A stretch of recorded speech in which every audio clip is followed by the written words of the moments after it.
En esta oportunidad tengo la intención de ofrecer un pequeño tutorial sobre el informe de lectura. Quien les habla es el profesor Ramón Emilio Soto, del municipio de Gaspar Hernández, República Dominicana.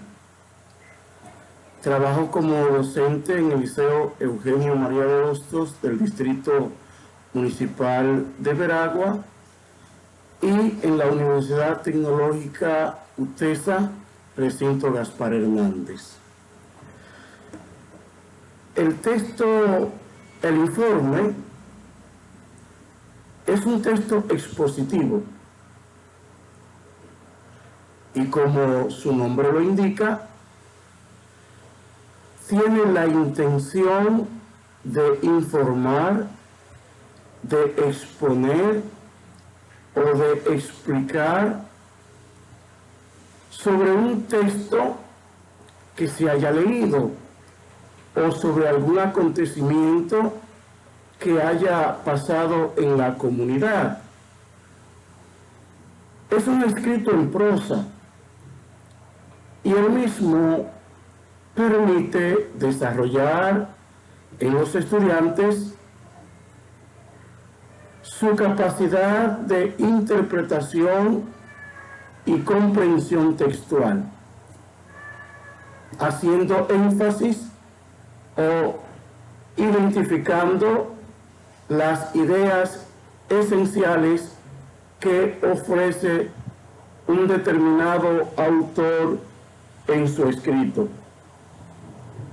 Este tipo de texto es muy solicitado, sobre todo en el ámbito académico, donde los estudiantes deben realizar informes de lectura cuyo destinatario o lector será el docente.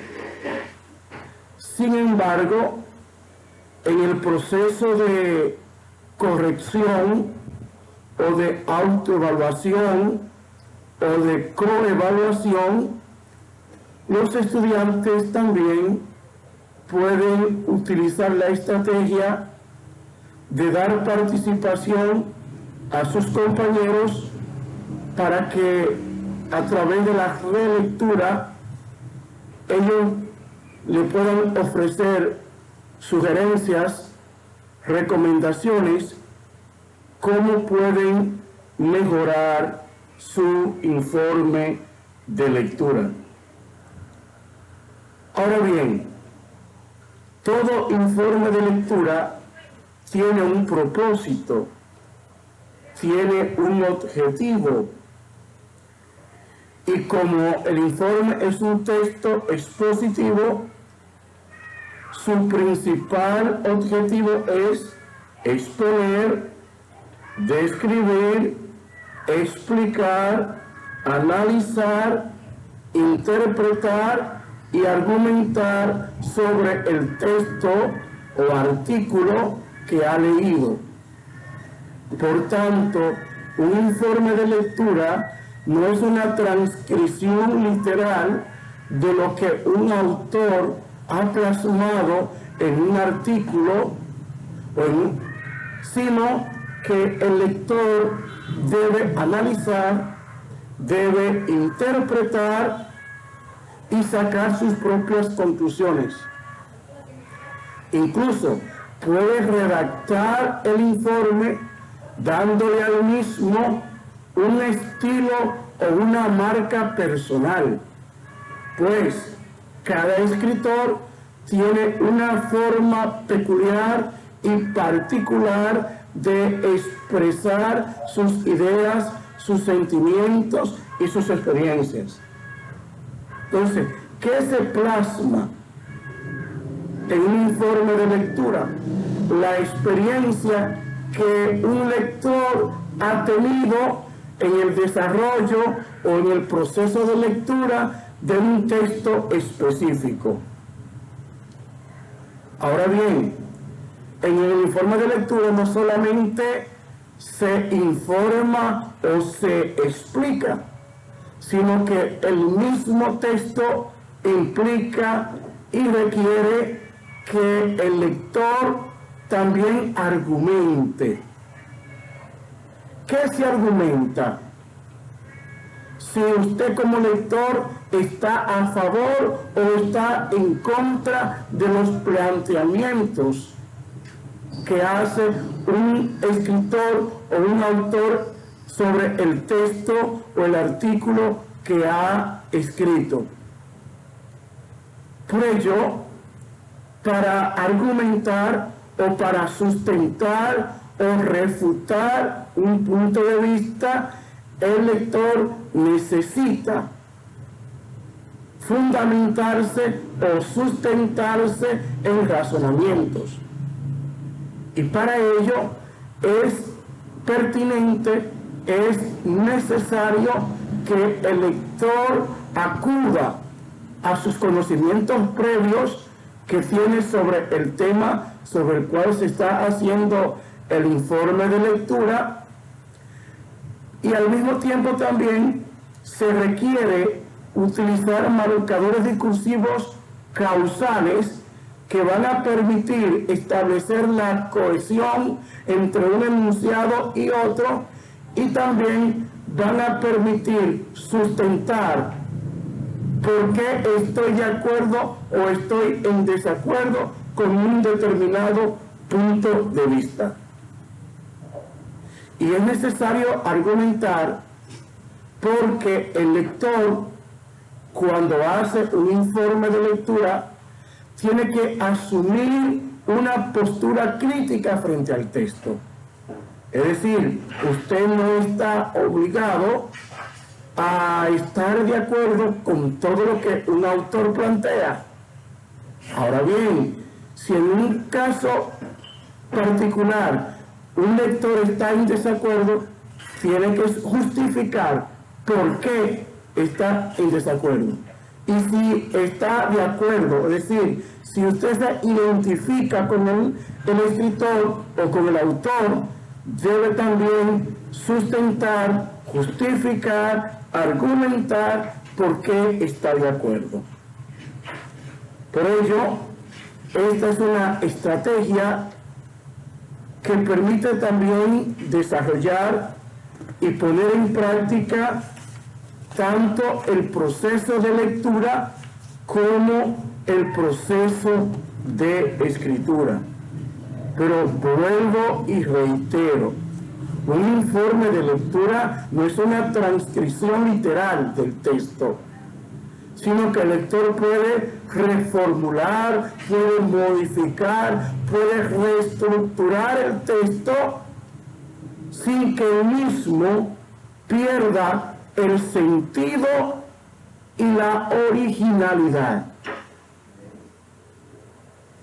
Sin que pierda el sentido, el significado y la originalidad de lo que el autor quiere plantear o expresar en el mismo. Ahora vamos a ver la estructura de un informe. Decía al principio que un informe es un texto expositivo. Partiendo de ahí, según la superestructura del discurso, de la cual habla Teun Van Dijk en su libro Funciones y estructura del discurso, un texto expositivo, partiendo de la superestructura, tiene tres partes: introducción, desarrollo y conclusión. Vuelvo y repito. Un informe tiene un párrafo de introducción. Obviamente es el primer párrafo. El desarrollo, que puede tener de 2 párrafos en adelante, eso ya lo decide el lector, y un párrafo de cierre que es el párrafo de conclusión. Todo texto tiene que tener un punto de partida y tiene que tener un punto de llegada. En este caso, ¿cuál es el punto de partida? El párrafo de introducción. ¿Cuál es el punto de llegada? El párrafo de conclusión. O sea, en esto no podemos perdernos. Ahora bien, ¿qué contiene el párrafo de introducción? Vuelvo y reitero que es el primer párrafo. Este párrafo sirve para contextualizar el informe, para contextualizarlo. Y por tanto, debe contener el título de la obra, el autor, el año de publicación, la estructura, si es posible, dónde está disponible,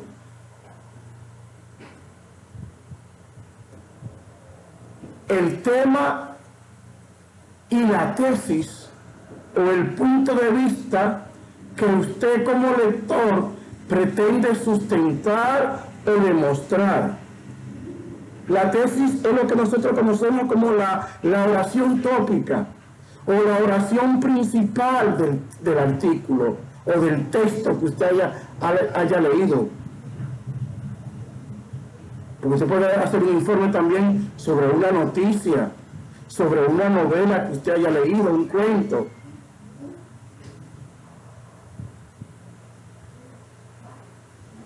Pero también cuando se hace referencia al autor en el párrafo de introducción, es recomendable que se ofrezcan algunos datos sobre él. En el párrafo de desarrollo, en el desarrollo que se va a realizar a partir del segundo párrafo, ya la extensión del desarrollo es a opción de quien realiza el lector, de quien realiza el informe, o si el maestro que lo asigna dentro de los requisitos, es posible que también requiera una cantidad de páginas X. Y por tanto, el desarrollo va a depender del lector y de los criterios de evaluación del mismo informe. Ahora, ¿qué se hace en el desarrollo? En el desarrollo, un breve resumen del contenido de la obra o del contenido del texto. Se hace una exposición, no una transcripción. Esa exposición se puede realizar, como comúnmente decimos, con nuestras propias palabras, tomando en cuenta la interpretación que hacemos del texto, sin que esa interpretación pierda la objetividad de lo que el autor quiere darnos a conocer o nos quiere enseñar en el texto. Apoyar con el uso de citas o pistas textuales, si es necesario. Puede usar citas textuales. Se pueden incluir ejemplos, narraciones, descripciones. Pero también en el desarrollo el lector puede expresar su punto de vista, puede asumir una actitud crítica frente al texto, que es lo más importante del informe, que es la novedad del informe, lo nuevo. ¿Qué es lo nuevo? El aporte que el lector hace. ¿Qué es lo nuevo? Las recomendaciones que el lector hace. ¿Qué es lo nuevo? Las conclusiones a las que llega el lector después de haber leído el texto. Porque lo que el autor expone y explica ya está. Ahora, la novedad está cómo el lector lo interpreta. Cómo el lector escribe, plasma, expresa su experiencia y la da a conocer. Reitero, no podemos olvidar asumir una actitud crítica frente al texto. Y para ello es recomendable hacer uso de la primera persona para introducir tu opinión o para introducir tu punto de vista, tu valoración sobre el texto sobre el cual está haciendo el informe. Finalmente, el informe cierra, como decía anteriormente, con el párrafo de conclusión, que es el punto de llegada. ¿Qué se hace en el párrafo de conclusión? Se replantea o se retoma o se enfatiza o se reafirma la idea principal, la oración tópica que en el informe se denomina tesis. Se reafirma, se enfatiza la tesis y se resumen o se retoman las ideas esenciales del desarrollo. Y si es posible, y es recomendable hacerlo también, dar algunas recomendaciones sobre el texto, recomendar la lectura del texto para que otros puedan leerlo y puedan ser partícipes del conocimiento que se ofrece a través de ese texto. Ahora voy a ofrecerles un ejemplo de un informe de lectura. Para el mismo me he sustentado en la homilía que dio el Papa Francisco el día de Pentecostés del año 2020. Un informe debe tener un título, que puede ser el nombre del artículo o del texto, o puede ser un título que esté relacionado también con el tema que se trate en el artículo sobre el cual se hace el informe. Yo, en mi caso particular, le he puesto a la homilía del Papa Francisco el título de El Espíritu Santo y la unidad de la Iglesia. Voy a comenzar leyendo el primer párrafo, que es el párrafo de introducción. El 31 de mayo del 2020, el Papa Francisco celebró la misa con motivo de la solemnidad de Pentecostés. La misma tuvo lugar en la Basílica de San Pedro en Roma. El mensaje del Papa trató sobre el Espíritu Santo como propiciador de la unidad de la Iglesia. Este documento se encuentra disponible y ahí plasmo el link donde está.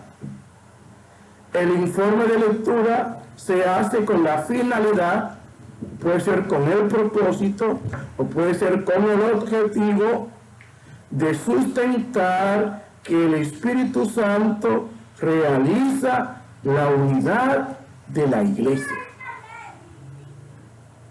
Fíjense que en este primer párrafo comienza indicando la fecha en que tuvo lugar la misa o la homilía del Papa Francisco, 31 de mayo del 2020. Ese mismo día se publica. Luego, entonces, hago referencia al Papa Francisco, quien fue que expuso sobre el Espíritu Santo y la unidad de la Iglesia. ¿Quién es el Papa Francisco? La cabeza visible de la Iglesia. el sucesor de San Pedro. ¿Sobre qué expuso? Sobre el Espíritu Santo y la unidad de la iglesia. Ese es el tema, el asunto. Y por último, cierro el párrafo con la tesis o la idea principal. El informe de lectura se hace con la finalidad de sustentar que el Espíritu Santo realiza la unidad de la iglesia. Ahora entonces paso al desarrollo que se realiza a partir del segundo párrafo. La iglesia nació en la unidad, es decir, ella cuenta con diversidad de dones y ministerios, pero es una. Comienzo enfatizando el tema de la unidad. Esta comunión es fruto de la acción del Espíritu Santo. Él es quien congrega a los fieles, haciendo de ellos una sola iglesia. Fíjense cómo voy enfatizando en la unidad.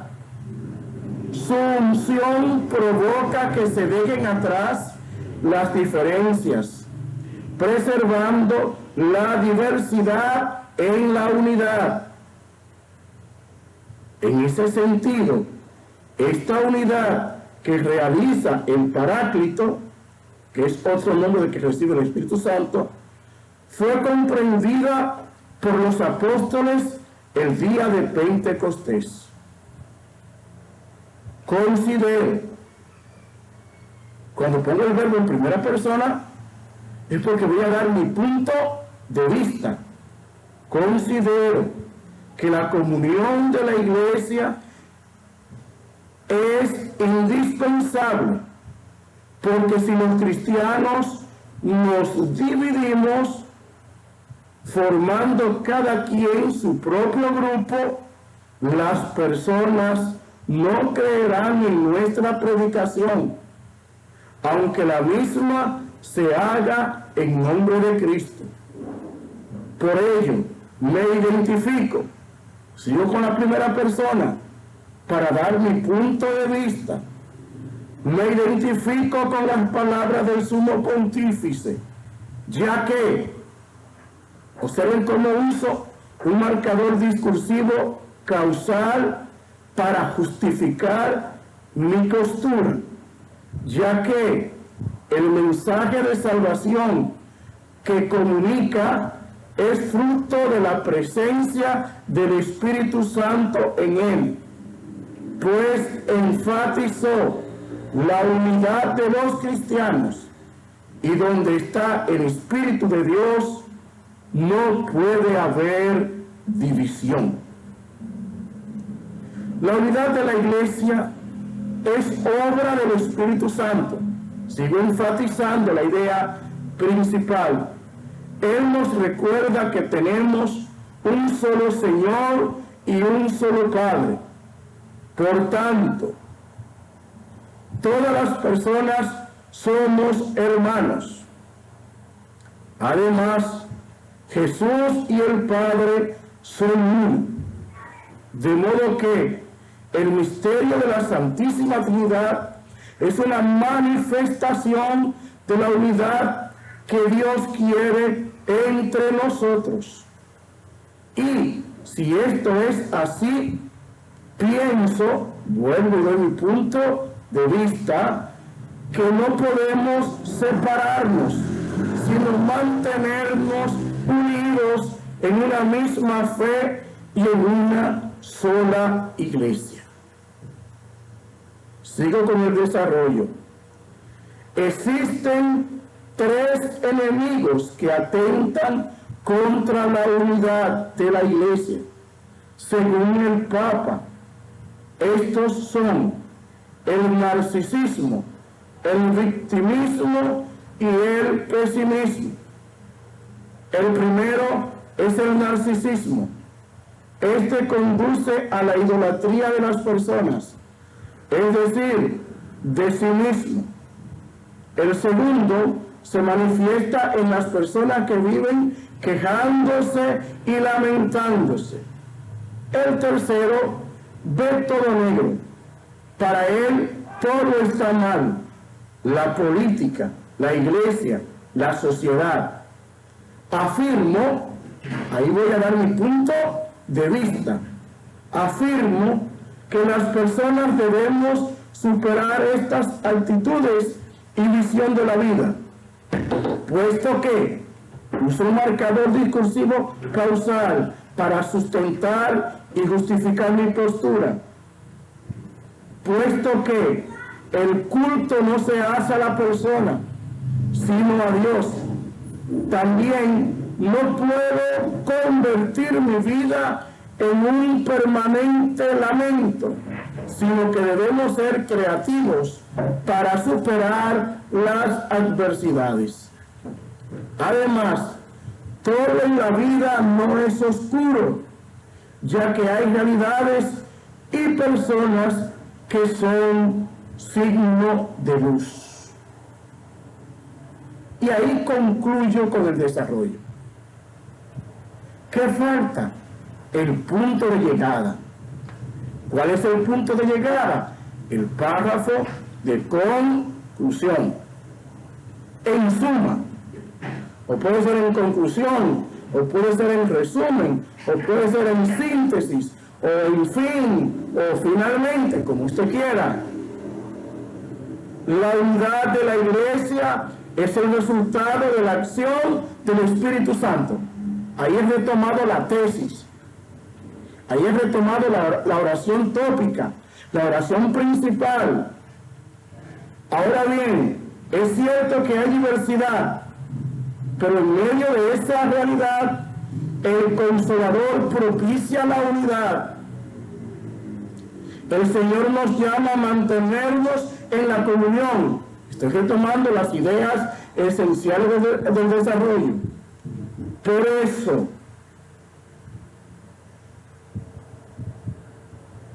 sugiero, exhorto, recomiendo, insto, te puedo utilizar cualquiera de esos sinónimos, a los cristianos a mantener la unidad entre nosotros para que el mundo crea en la predicación de la persona de Jesús.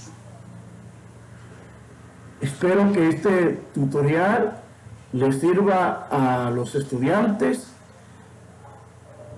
como fundamento teórico para realizar los informes de lectura que les solicitan los maestros, particularmente en las universidades. Muchas gracias y que el Señor les siga bendiciendo.